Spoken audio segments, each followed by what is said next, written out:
संविधान नहीं होता और बाबा साहब नहीं होते, एमपी एमएलए कोई गांव का प्रधान नहीं होता। बाबा साहब का देन है कि आज हमारे साहब इंजीनियर बन गए, भैया प्रधान बन गए। बाबा साहब जो दिन जो समय देख करके अपनी पढ़ाई पढ़ करके इस मुकाम पर हम लोग को लाए हैं, सलाम है, चरण में कोट कोट नमन है। और ऐसे माँ बाप के चरणों में कोट कोट नमन करती हूँ। माई बाप ऐसे ओखे कि हर दिन हर समय देख के अपने बचवा को लायक खड़ा करे कि दुनिया याद करे। सलाम बाबू माई बाबू के। और देखा मास्टर गीत बजे संकेत कैलन कोटेदार साहब और ठेकेदार साहब, आप लोगों से निवेदन बा एक गीत के आप लोग गौर करिए। न कोई कुछ लेके आई न कोई कुछ लेके जाई। का बजला मास्टर?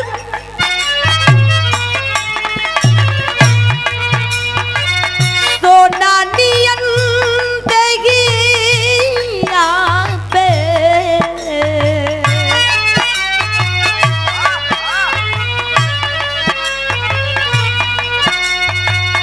सोना नियन देगी यहाँ पे माटी पड़ल।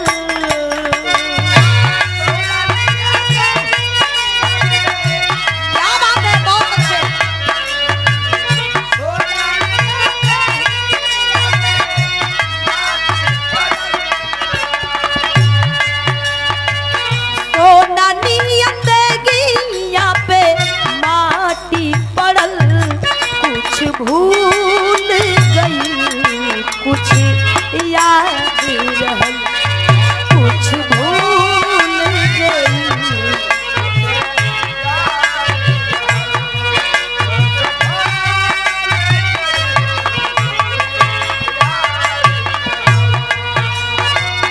सोना नियन देगी यहाँ पे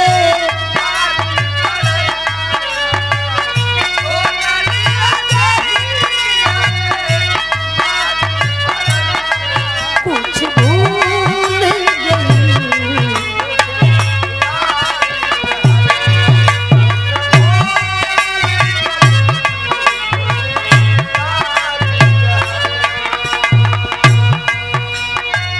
माया के नगरिया में तल पे लगाया।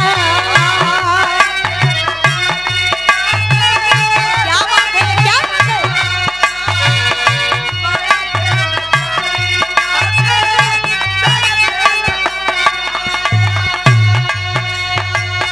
के बाटे आपन के बापराया।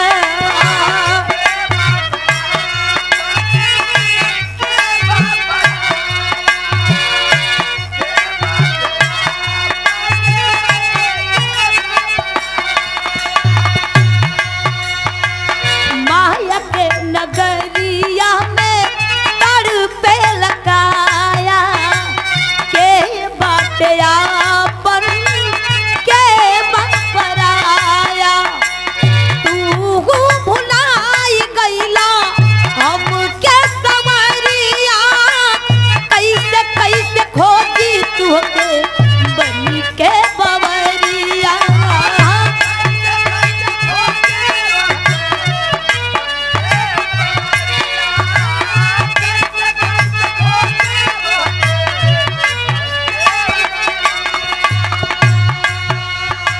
और ये देखें अनमोल पुरस्कार सुनिए भैया, 101 रुपये दे करके सम्मान किए आया है आदरणीय इस ग्राम सभा के प्रधान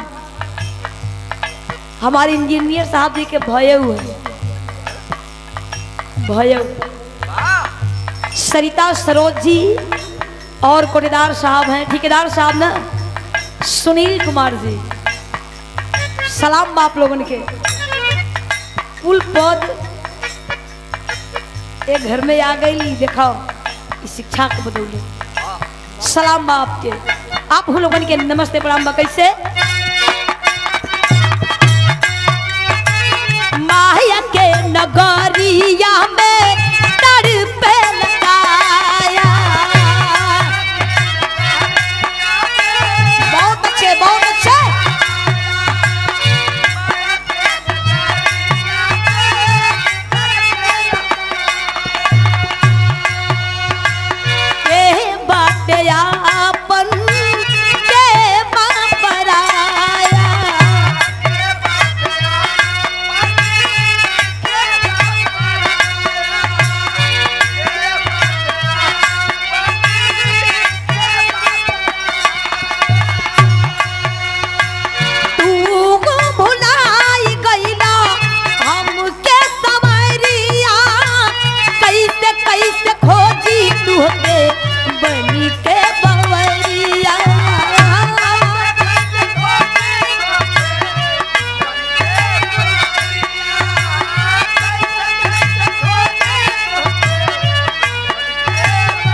महल।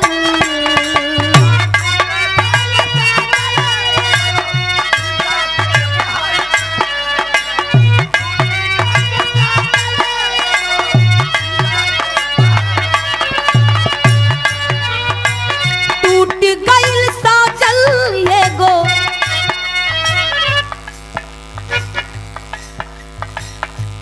और ये देखें, ये रुपया नहीं है, आशीर्वाद है, अनमोल पुरस्कार हमारे इंजीनियर साहब जी के, प्रधान जी के, माता जी की ओर से, माता जी की ओर से आशीर्वाद स्वरूप 1001 रुपये दे करके ये स्नेह भरा सम्मान आया है। और माता जी सलाम बा माई बाबू लोगन के, कैसन फुलवारी के आप लोग रचले बानी कि दुनिया में एक अनोखा नाम बा। ई शायद कोई के घर में ऐसन पहचान हो कि कोई के बेटवा इंजीनियर बाड़न, केहू प्रधान बाड़न, एक से एक पद पर, कोई ठेकेदार बा, कोई प्रधान बा, कोई कोटेदार बा, माई आपके फुलवारी बा। और माई का ममता बड़ी महान होला। यही से हम बताइला कि दुनिया के देवी देवता के मंदिर में जइबा, माथा टिकबा, माई दर्शन ना दी है। अगर अपने माई के पूजबा साहब, अगर अपने माई के दिल से अगर याद कोई कली चरण छू ले तो माई दिल से आशीर्वाद दे दई, तो दुनिया के कौनो देवी देवता में शक्ति नहीं खे कि माई के आशीर्वाद के काट दे। अमृत का धार कोई कितनो पियाई, एगो माई बिना कैसे करे जवा जुड़ाई ये भाई, एगो माई बिना। माई का ममता बड़ी महान होला। कैसे?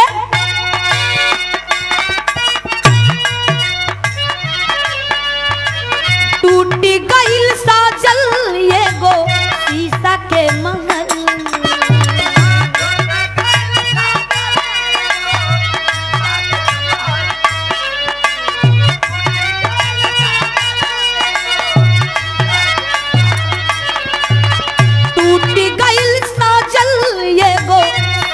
के महल कुछ भूल गई, कुछ याद रह, कुछ भूल गई।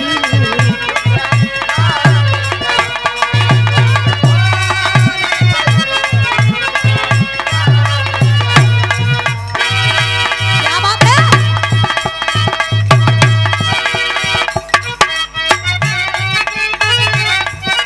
अब कुछ ठेकेदार साहब मनोरंजन भी होते रहे। ये आप लोगों के लायक गीत बा। कैसे?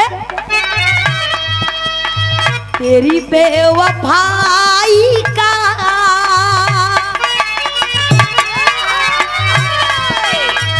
शिकवा करूं तो मेरी मोहब्बत की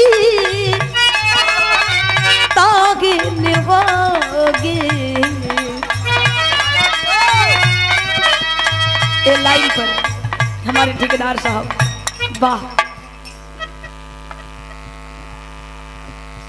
देखो कोनो कोनो गीत को ही के लग जाए खरेजा पर। हमारे ठेकेदार साहब जी की ओर से ये 501 रुपये दे करके इस भाव पर कि तेरी बेवफाई का शिकवा करूं तो मेरी मोहब्बत की तौहीन होगी। कैसे? तेरी बेवफाई का शिकवा करूं तो मेरी मोहब्बत की तौहीन होगी।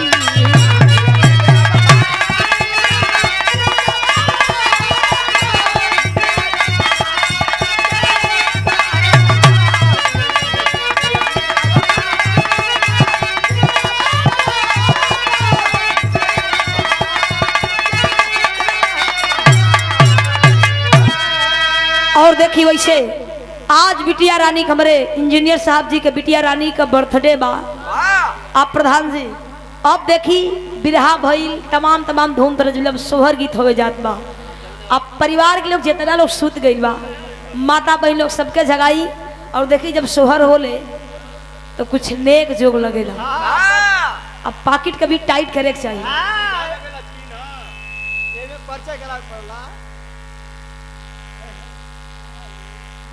यही में परिचय कराएगा बिटिया बिटिया के पापा हो, के चाचा हो, के मामा हो, के भैया हो, के दीदी हो, के भाभी हो, के मौसी हो, के मौसा हो।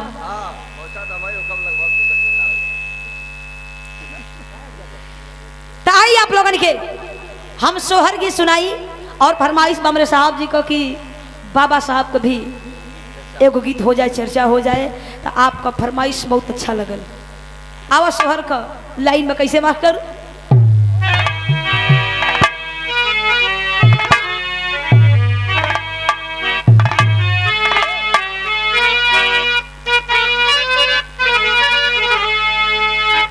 देखा वैसे सोहर होला प्रधान जी ठेकेदार साहब। सोहर जब होले ना तब माता बहन लोगन के 2 गोल बैठे ले। 2 गोल मतलब 2 गोल बना के लोग बैठे ला।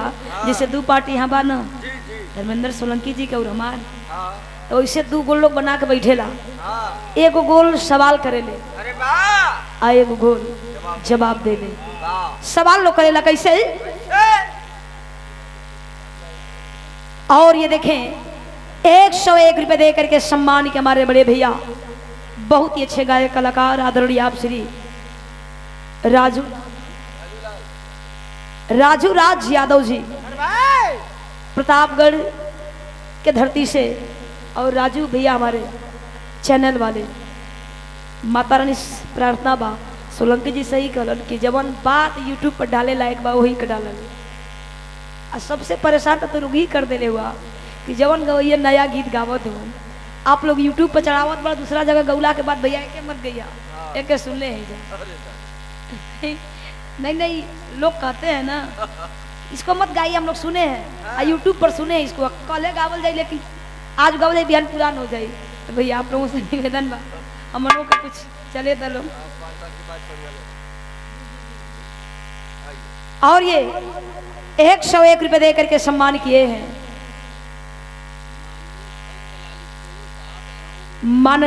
माननीय संतलाल स्टोनो साहब जी। उनके साले साहब जी का अनुरोध है। वाह ये आप लोगों का अच्छी फरमाइश बा, बड़ी खुशी बनी हम। और देखा हमें इसे कैला प्रधान जी सार बहनोई कैसा रिश्ता होला। सार बहनोई लोगन कैसा रिश्ता होला तब बनी तो खूब बनी। अब बिगड़ जाई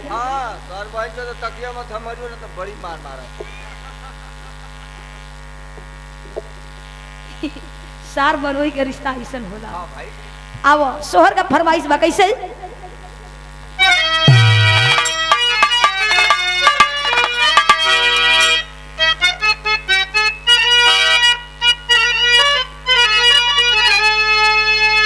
प्रधान जी ठेकेदार साहब सोहर गीत हो जाए मालूम बना कि सोहर गीत हो जात बा कैसे। माता में लोग सवाल करेला कैसे मास्टर। कहावा से आवेला सिन्होरा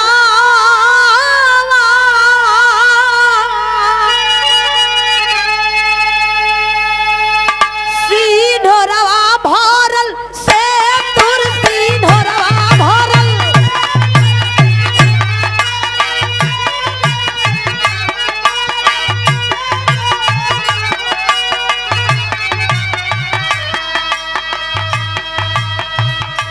ललना कहावा से आवेले पियरिया पियरिया लागल झालर हो।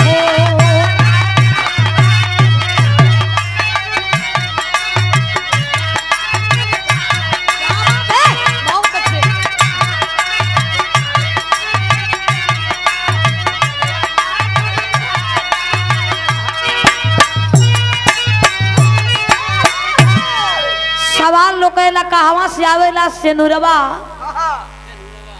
सेनुरवा भरल सेंदूर हो। ललना कहवा से आवेला पियरिया पियरिया लागल झालरी हो। तो लोग जवाब देला कैसे। ससुर से आवेला सिन्होरा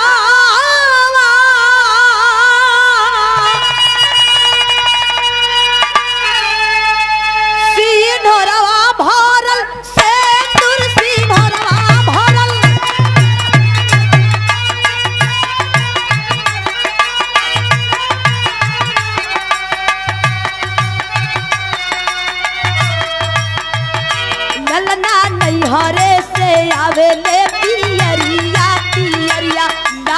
झालर हो।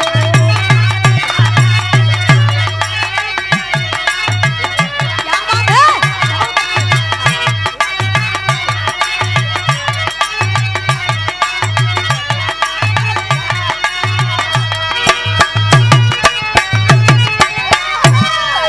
लेकिन देखा इतने ना माता बहन लोग कितना अच्छा लोग सवाल लोग करेला कैसे के करा के जन्म में सिद्धार्थ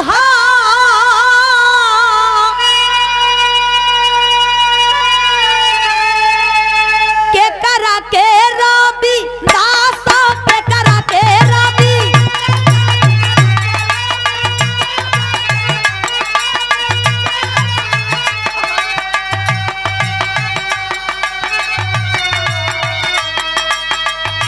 ललना के करा के जन्म भीमा लाल बधैया बाजे घर घर हो।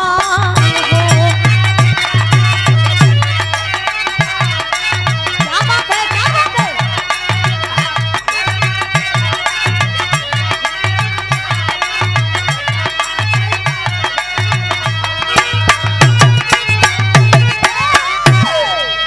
लोग सवाल करेला के करा के जन्म में सिद्धार्थ के करा के रविदास न हो। ललना के करा के जन्म में भीमालाल बधैया बाजे घर घर हो। तो लोग जवाब देला कैसे माया के जन्म में सिद्धार्थ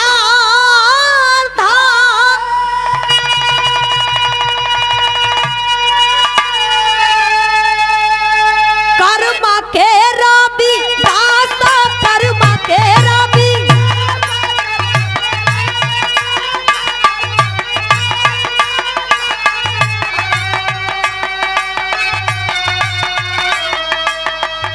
ललना भीमा बाई के जन्म भीमा लाल बधैया बाजे घर घर हो।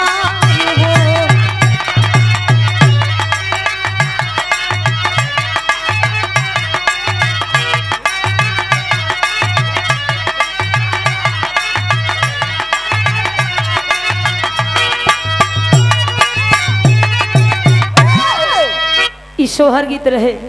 देखो सोहर गीत होइला के बाद देख केहू के घरे इंजीनियर साहब चाहे बिटिया होके चाहे बेटवा होके सोहर गीत लोग आवेला बधाई गीत लोग आवेला तो हिजड़ा पमरिया गवैया नचनिया कुल आवेला।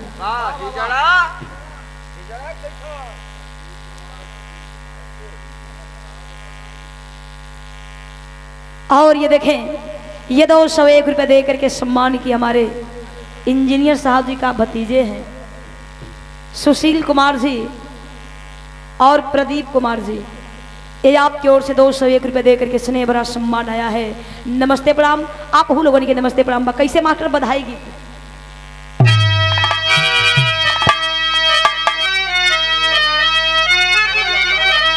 हेलो अरे बधैया बाजे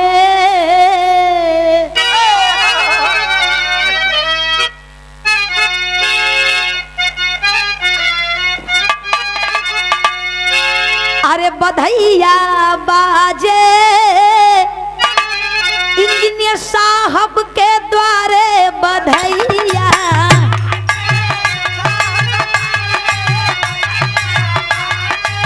क्या बात है।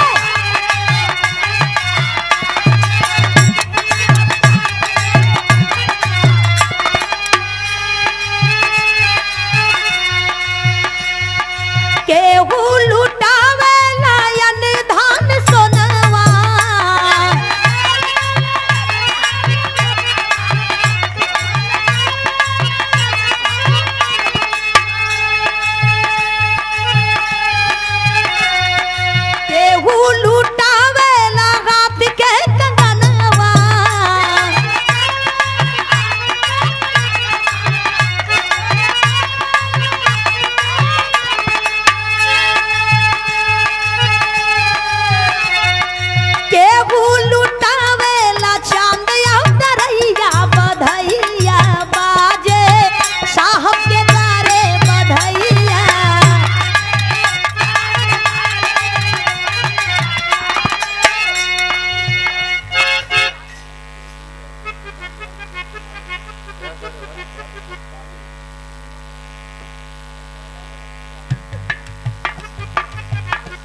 और ये देखें, ये 200 रुपये दे करके सम्मान के हमारे साहब जी के प्रधान जी का जीजा श्री है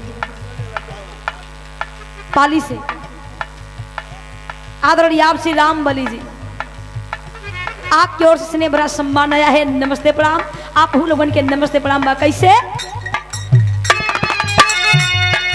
केहू लुटावेला यानी धान सोनवा,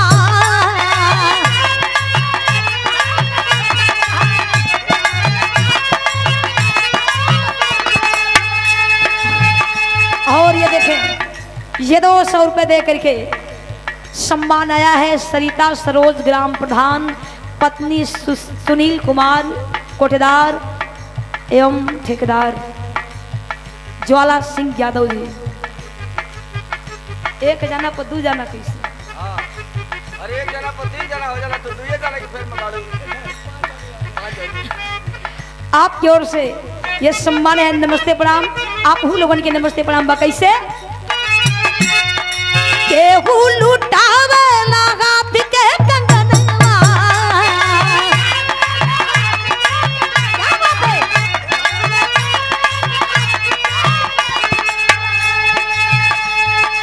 केहू लुटावे ला चांद या नरैया बधैया बाजे साहब के द्वारे बधैया,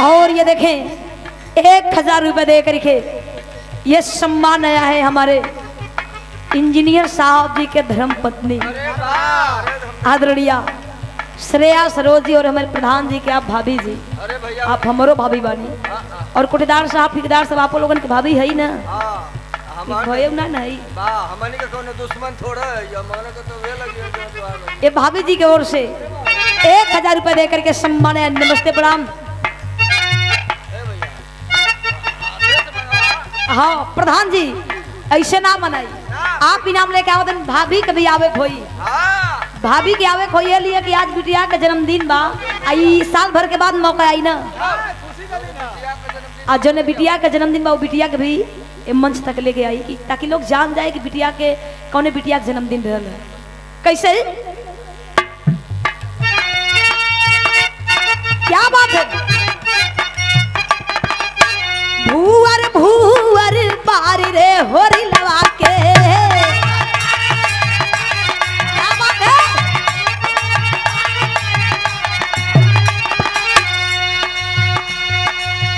भूअर भूअर पार रे होरी लवा के,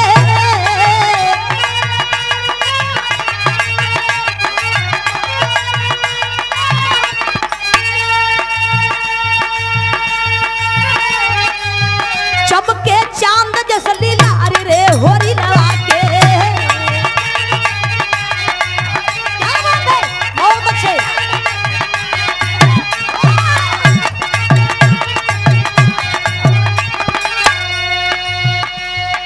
पापा लुटावे लयन धन सोनावा,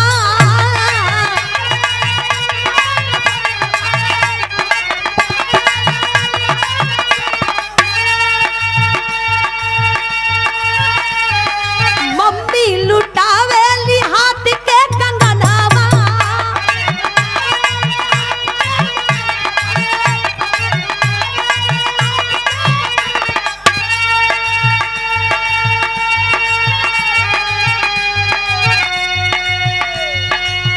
भैले खुशिया या पार रे होई रवा के,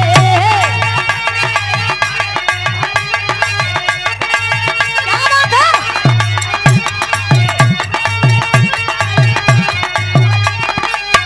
खुशी सबके होले, दादा दादी के, बुआ फूफा के, मौसी मौसा के, मम्मी पापा के, सबके खुशी हो कैसे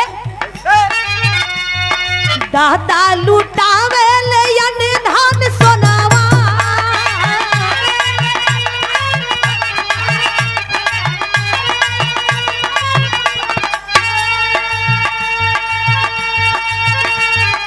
दादी लुटावे ली हाथ के कंगनवा,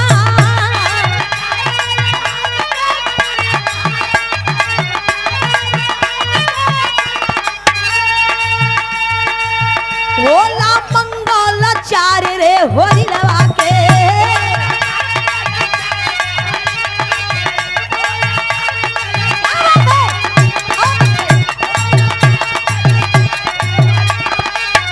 ये खुशी बार बार ना आई, साल भर के बाद ठेकेदार साहब, प्रधान जी, कोटेदार साहब बार बार ना आई, रोज ना होई खुशी, साल भर के बाद आई। वैसे देखो बधाई गीत होले जब लड़की चाहे लड़का जन्म ले लन तो प्रधान जी आप लोग बहुत अच्छा बनी कि एगो बिटिया के जन्मदिन मनावत बनी। साल भर के बाद आई जब दूसरा लड़का हुई तब। अरे नहीं बिटिया के फिर जन्मदिन होई ना। अच्छा हम कहीं जब फिर हुई तब तो हिजड़ा लोग आवेला, पमरिया लोग आवेला, गवैया लोग आवेला। तो हम पमरिया लोगन के ओरिजिनल गीत आप लोगन के बताओ तुम कि पमरिया लोगन के ओरिजिनल गीत का होले। अरे वाह कैसे मास्टर?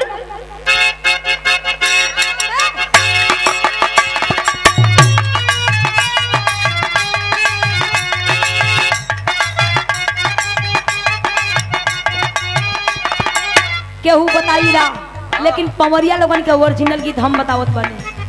कैसे लोग गावेला? सुंदर सुंदर सुन के खबरिया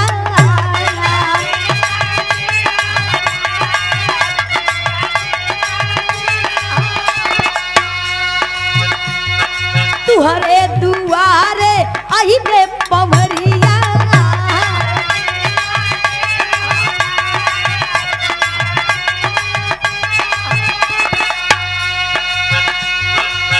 मम्मी दई होते बूना, अरे मम्मी दई होते बूना अपना कनवा के हो झुमकिया, अरे मम्मी दई होते बूना।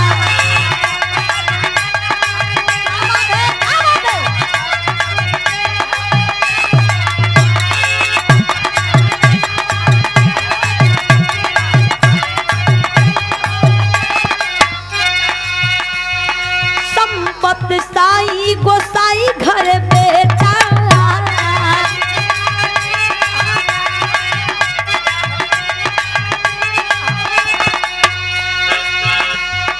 मांगे थाली थमावे लोटा,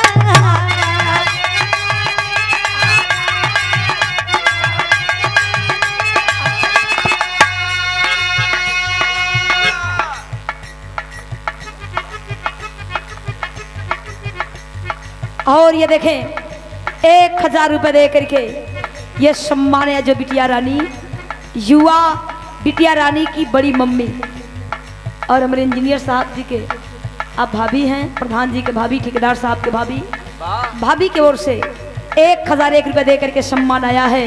बहुत बहुत नमस्ते, पूरे परिवार की नमस्ते, बिटिया रानी के लाख लाख बधाई बा। अब बाबा साहब के चर्चा हो जाए, लोग गीत समय भी ध्यान डालें। और हमारे साहब जी के फरमाइश रहे कि सब भाई लेकिन बाबा साहब के भी चर्चा हो जाए कि चाहिए, उनके संघर्ष के बारे में। आओ मास्टर।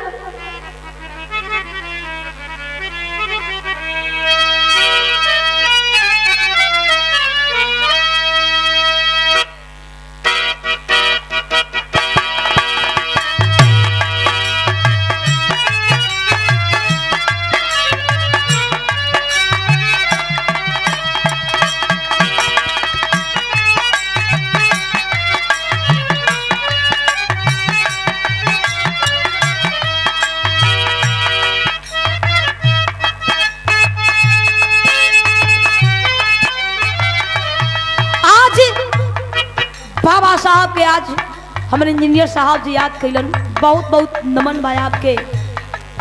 बहुजन समाज खातिर बाबा साहब कितना त्याग, कितना संघर्ष किए। आज हमन के बढ़िया मंच मिलत बा, बढ़िया पानी मिलत बा, आरओ के पानी मिलत बा, बिस्लरी के पानी मिलत बा, देन के करबा बाबा साहब जी के। पहले इतना छुआछूत का बीमारी रहे, आज विद्यालय में गईला के बाद ही ना कोई पहचान पाई प्रधान जी के यादव के बेटवा हक, के पंडित के बेटवा हक, के चमार के बेटवा हक, कोई ना पहचान पाई। लेकिन उस समय हमन बहुजन समाज कितना सतावल जाए, कि सुनला के बाद कलेजा फट जाला।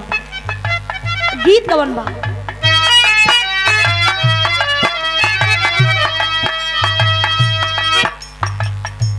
तेरे चेहरे से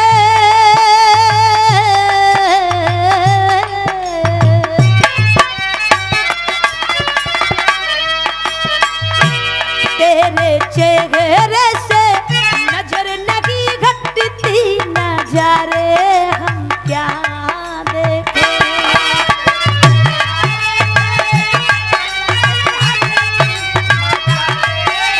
क्या बात है।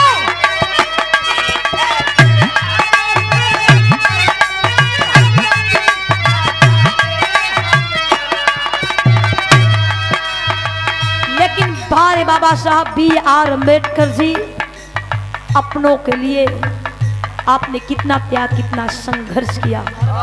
हम बताइला, आज हमन का प्रधान जी बिस्लरी के पानी पियत पानी जा, आरओ के पानी पियत पानी जौना समय बाबा साहब के पढ़ाई के समय बचपना रहे। बचपना में हर बच्चा, हर लड़का अपने माई बाबू के गोद में, अपने माई बाबू के पास रह के खेलल कूदल चाहेगल। लेकिन बार बाबा साहब अपने माँ बाप को छोड़ करके पढ़ाई कर चले गए। कहे बल कैसे,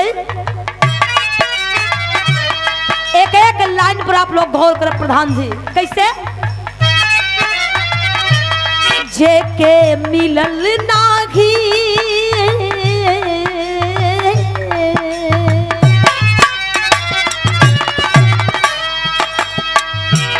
जे के मिलल नाघी, विद्यालय में पानी ऊ ज्ञानी जग महान हो गई।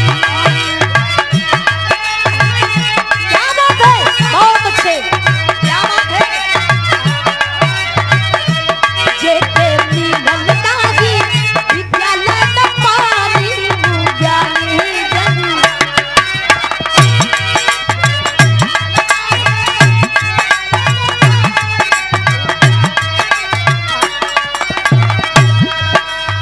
ऐसा दिन बाबा साहब देखलन, प्रधान जी, ठेकेदार साहब, इंजीनियर साहब, ऐसा दिन, ऐसा समय देखे के मिलल। सुनला के बाद कलेजा फट जाए, बड़ी कष्ट होले। बाबा साहब का विद्यालय में पानी तो दूर, विद्यालय में जाए भी नसीब ना होके, अंदर ना जाए दे लो, बाहर लोग बैठावे। अब पानी पिए के वहां भी अधिकार ना रहे। जहां पर जानवर पानी पीते थे वहां पर भी पानी पीने का अधिकार नहीं था। एक दिन क्लास में और हमारे ठेकेदार साहब इस भाव पर, इस गाने पर, ज्वाला सिंह यादव जी ठेकेदार साहब इस भाव पर 101 रुपये दे करके सम्मान के नमस्ते प्रणाम, आप लोगन के नमस्ते प्रणाम बा। जौने समय बाबा साहब स्कूल में पढ़ाई कर रहे थे, डिप्टी साहब आए और हर बच्चों से सवाल किए, वह क्या चीज है जिसे हम देख सकते हैं पर छू नहीं सकते हैं। बच्चों ने जवाब दिया कि साहब वह चीज है तारा है, कोई का सूर्य है, कोई का चंद्रमा है। लेकिन बाबा साहब की जब बारी आई, पूछा गया कि वो क्या चीज है जिसे हम देख सकते लेकिन छू नहीं सकते। बाबा साहब में आंखों में आंसू और कहे साहब वही चीज है। आपका सवाल था ना कि वो क्या चीज है जिसे हम देख सकते छू नहीं सकते। साहब वो जो सामने घड़े में पानी रखा गया है उसे हम देख सकते हैं लेकिन छू नहीं सकते। कलेजा फट गया डिप्टी साहब का, इतना सताया गया हम लोग को। लेकिन कहे कैसे, जे के मिलल नाघी, विद्यालय में पानी ऊ ज्ञानी जग महान हो गई। क्या बात है, बहुत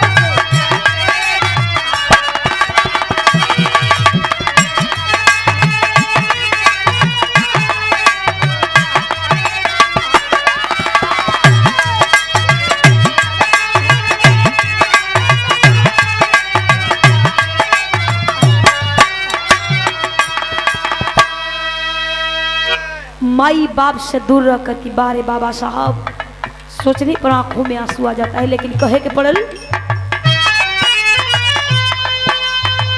काची उम्र भइले ममता से दूर हो, ढोंगी समाज करे पल पल मजबूर हो।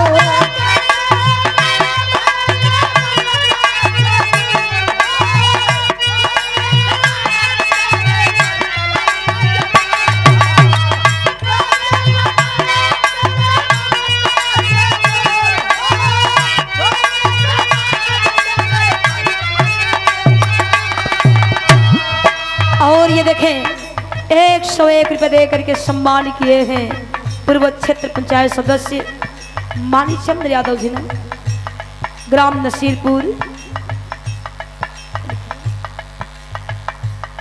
जिला सचिव, समाजवादी पार्टी के आप जिला सचिव हैं वर्तमान में।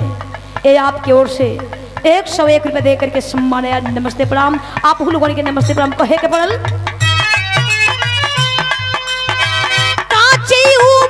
भइले ममता से दूर हो, ढोंगी समाज करे पल पल मजबूर हो।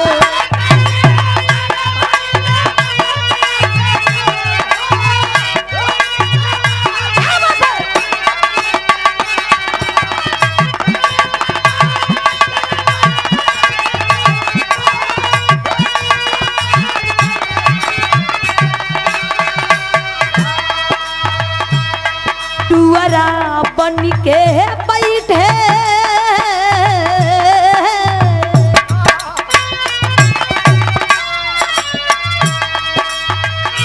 टुअरा बन के बैठे बाहर भी मसानी हूँ, ज्ञानी जग महान हो गई।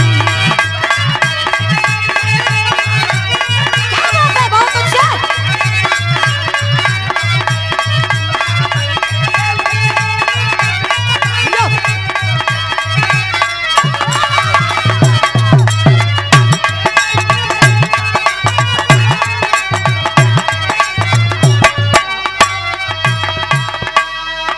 वैसा दिन देखना पड़ा बाबा साहब जी को।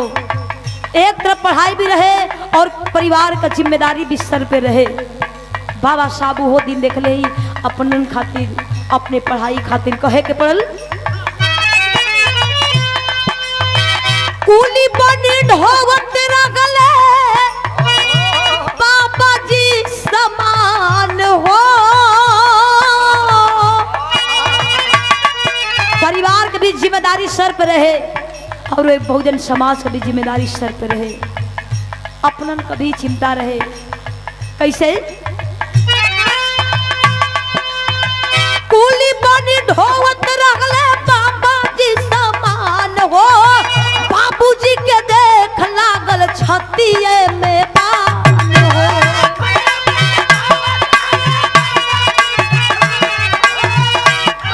बहुत अच्छे, बहुत अच्छे।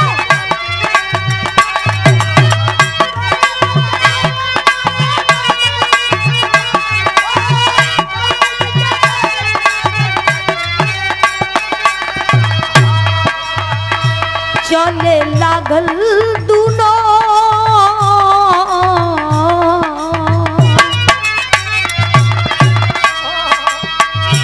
चले लागल दूनो अखिए से पानी हूँ, ज्ञानी जग महान हो गई।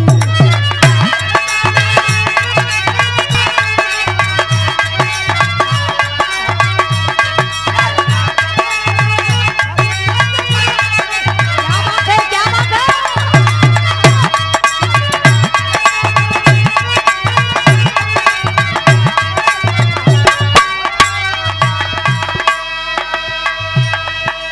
बाबा साहब जब कुली के काम करें, कोई भी बाप अपने होते हुए अपने बचवा पर अपन पूरा जिम्मेदारी ना देलन, लेकिन बाबा साहब जब कुली के काम करे लगलन, पिताजी जब देखलन हमारे बेटवा कुली के काम इतना वजन जन सामान ढोके हमन का जीवन व्यतीत कर बाड़न, आँख से आंसू आवे लागल, कलेजा फट गई। लेकिन समय बीतल, समय बीतल वो दिन देखे के पड़ल बाबा साहब के। कौन दिन कहे के पड़ल? एक और राघे राज रतन के दवाई। बाबा साहब अपने बेटवा राज रतन के कान्ही पर लेके सबसे अपना प्यारा बेटा अनमोल रतन जेके राज रतन कहल गई, अपने बेटवा के बीमारी के हालत में देखलन। एक तरफ बाबा साहब के पढ़ाई बा और एक तरफ बेटवा के दवाई भी बा। कहे के पड़ल एक और रहे राज रतन के दवाई, एक और रहे बाबा भीम के पढ़ाई।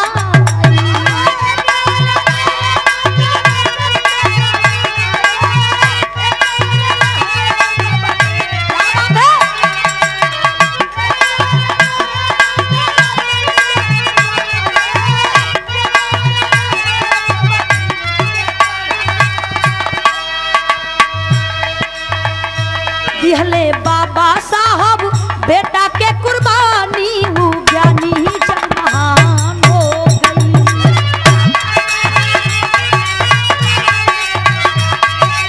क्या बात है, क्या बात है?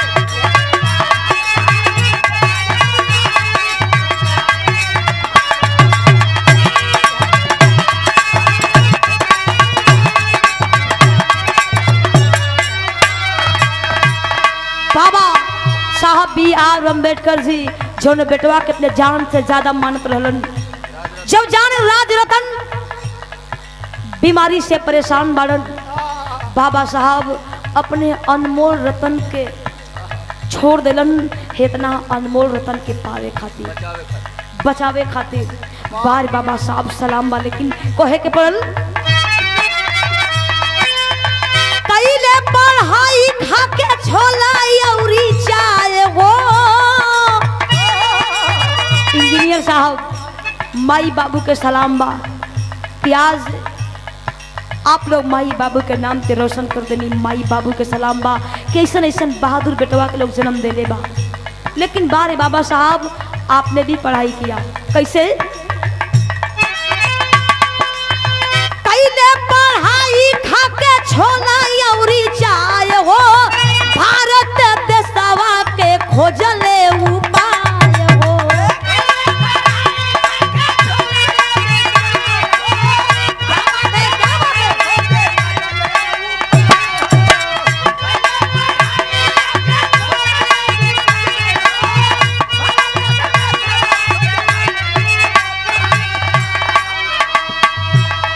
सरोज सरगम